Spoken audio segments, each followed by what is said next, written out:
భారతదేశపు మహాగ్రంథాలు, కావ్యాల సంపూర్ణ సంకలనం. సబ్స్క్రైబ్ చేయండి. తిలక్. ఏమి పాండవులు జీవించే ఉన్నారా? మరి వారణావత సంఘటన సత్యము కాదా విదురా? వారణావత సంఘటన సత్యమే.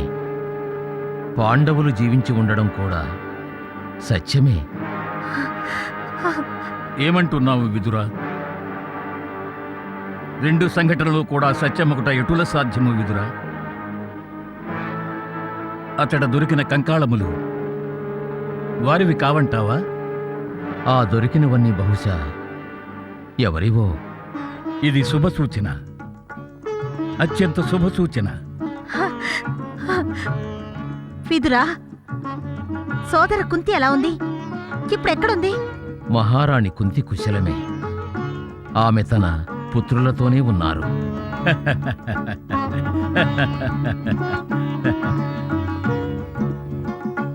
విదురా, మా బిడ్డలు జీవించే ఉన్నారు. ఇది విన్న మాకు మహదానందముగా ఉంది. వాళ్ళు ప్రస్తుతం ఎక్కడున్నారు?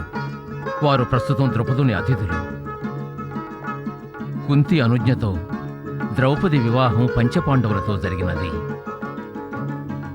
బలరామకృష్ణులు అక్కడే ఉన్నారు. పాండవులు ఇంకనూ జీవించి ఉన్నారనే వార్త తెలిసి తమరు వారిని హస్తినాపురానికి ఆహ్వానిస్తారని ఎదురు చూస్తున్నారు. ఆహ్వానించడం ఎందుకు? ఇది వారి గృహమే. వాళ్ళు తమ అధికారంతో ఇక్కడికొస్తారు. మహారాజా, కోడల్ని ఇక్కడికి తీసుకురావడానికి ఏనుగులు, గుర్రాలు, కొంత సైన్యాన్ని కూడా పంపించండి. మనం మన ఇంటి కోడల్ని సాదరంగా హస్తినాపురానికి తీసుకురావాలి. అవశ్యం, అవశ్యం. విదురా, మహారాణి గారు చెప్పినట్టుగా నీవు అన్ని ఏర్పాట్లు చెయ్యి. తమ ఆజ్ఞ మహారాజా.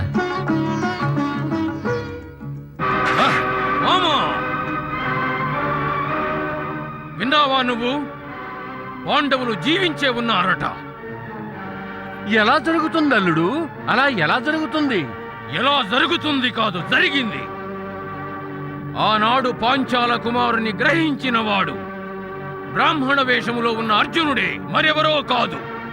కానీ అల్లుడు, అతన్ని గుర్తించలేకపోయాం కదా. అదే ఆశ్చర్యముగా ఉన్నది. మీరు పన్నిన పన్నాగమునకు ఫలితం తలక్రిందులైనది. గుర్తించడంలో కూడా నీవు తప్పు చేసినావు మామా.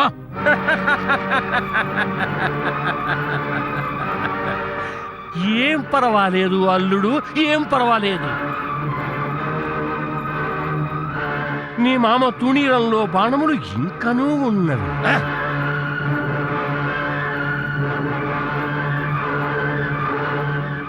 ఈ మాట సరిగా గుర్తించే శరాన్ని ప్రయోగించి లక్ష్యాన్ని ఛేదిస్తాను.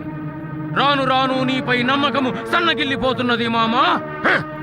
ఎందుకంటే నీవు ఒక ఓడిన యోధుడివి.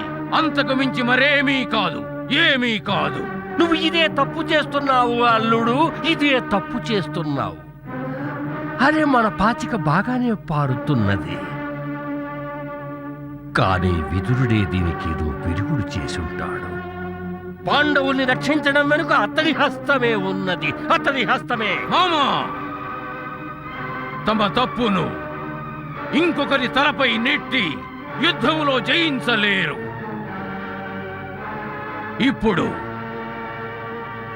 ఇప్పుడు నేనే ఏదో ఒకటి చెయ్యాలి. నువ్వు వ్యర్థంగా ఆవేశపడుతున్నావు అల్లుడు, వ్యర్థంగా. ఒక పక్క పాండవులను హస్తినాపురానికి ఆహ్వానిస్తున్నారు. నీ ఉద్దేశంలో నేను వ్యర్థంగా ఆవేశపడుతున్నానా? అల్లుడు, పాండవుల్ని ఆహ్వానించడానికి ఎవరైనా దూతే కదా వెళ్తాడు. దూత కాకపోతే మహారాజు స్వయంగా వెళ్తాడా?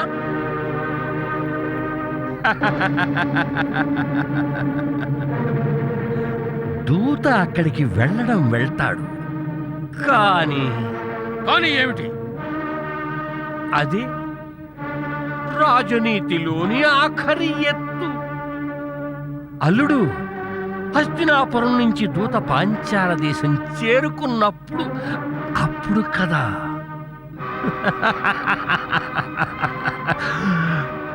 పాపం దూత పాపం దూత అల్లుడు. చాలా ఆశ్చర్యకరమైన విషయం.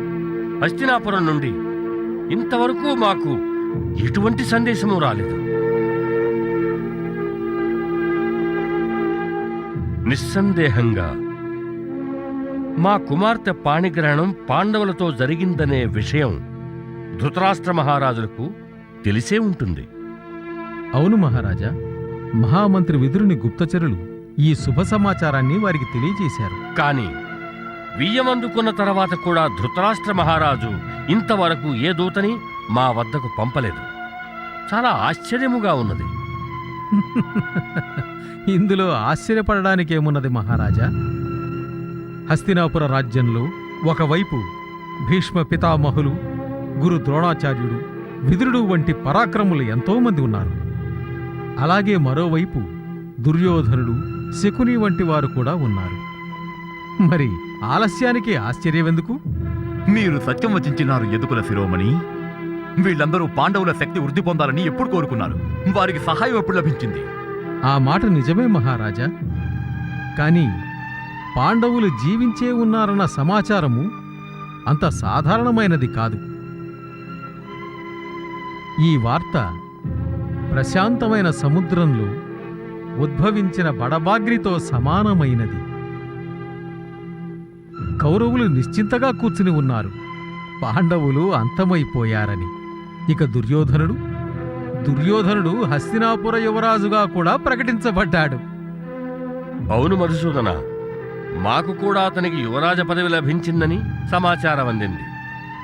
ఆ పదవిని అడ్డం పెట్టుకునే అతడు ద్రౌపదీ స్వయంవరానికి విచ్చేసినాడు. మరి అధైర్యపడతారెందుకు? సమయం కోసం నిరీక్షించండి. నేను అధైర్యపడుటలేదు.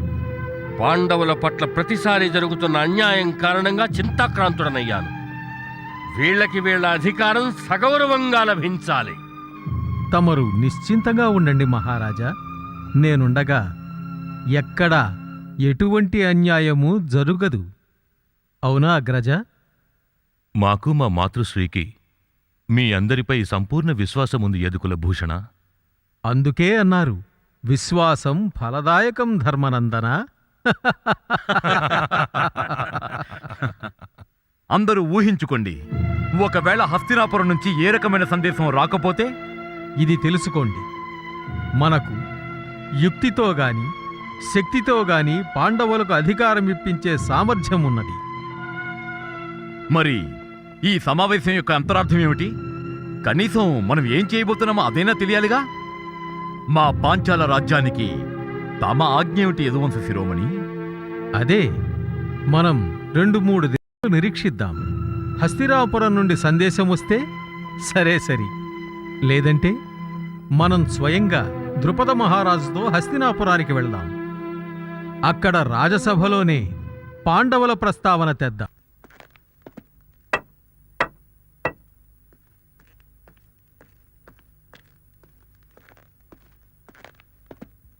ఏం సమాచారం తెచ్చినావు ప్రతిహారి?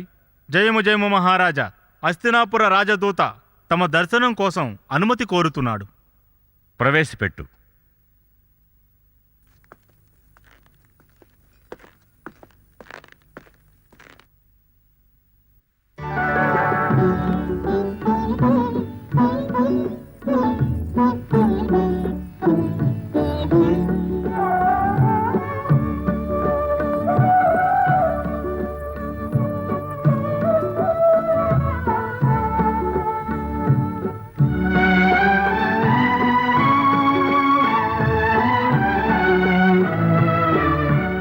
పాంచాల దేశ మహారాజులైన ద్రుపదులు ఈ కురుదేశ రాజదూత ప్రణామములు స్వీకరించండి.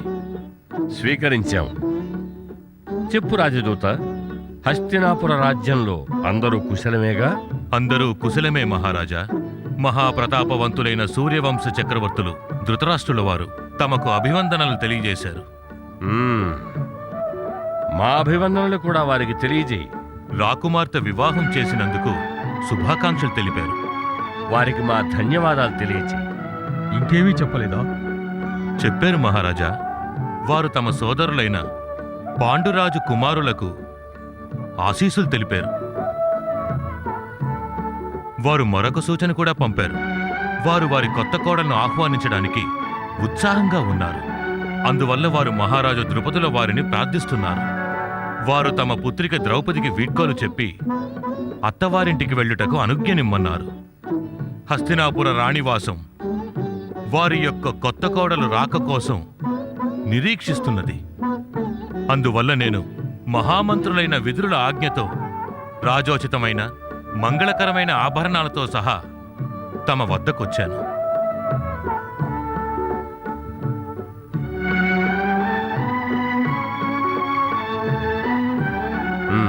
రాజదూత, మేము ధృతరాష్ట్ర మహారాజుల వారి అభిప్రాయంతో ఏకీభవిస్తున్నాం. ముందు నీవు నీ బడలికను తీర్చుకు మా అతిథి గృహంలో విశ్రాంతి తీసుకో. తమ ఆజ్ఞ మహారాజా.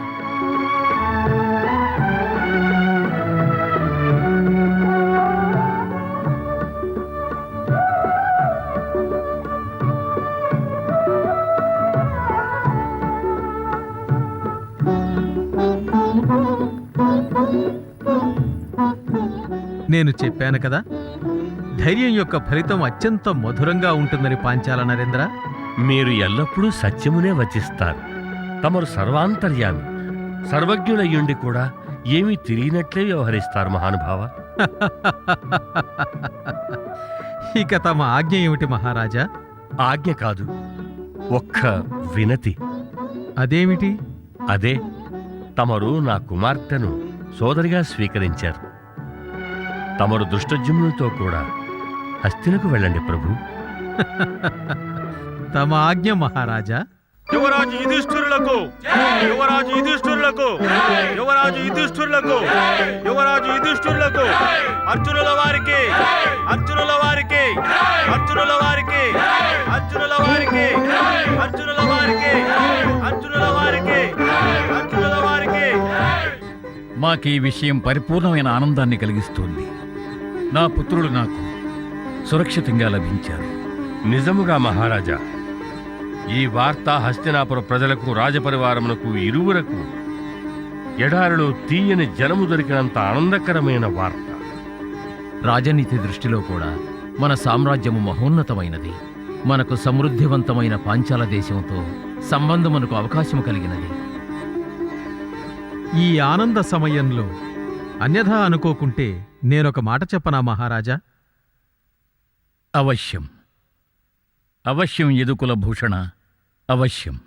మహారాజా, ఇప్పుడు పాండవులు గృహస్థులయ్యారు. ఇక మీద వారి కుటుంబం వృద్ధి చెందుతుంది. అందుకని హస్తినాపుర రాజ్యంలో వాళ్లను కూడా భాగస్థులను చెయ్యడం సముచితమవుతుంది.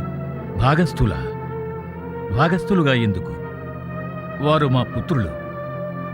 మరి తండ్రి పుత్రుల మధ్య భాగస్వామ్యాలెందుకు శ్రీకృష్ణ? భాగస్వామ్యానికి అర్థం వాళ్ళ స్వతంత్ర రాజ్యం, వాళ్ళ వ్యక్తిత్వాన్ని పెంపొందించుకునే అవకాశమివ్వడం.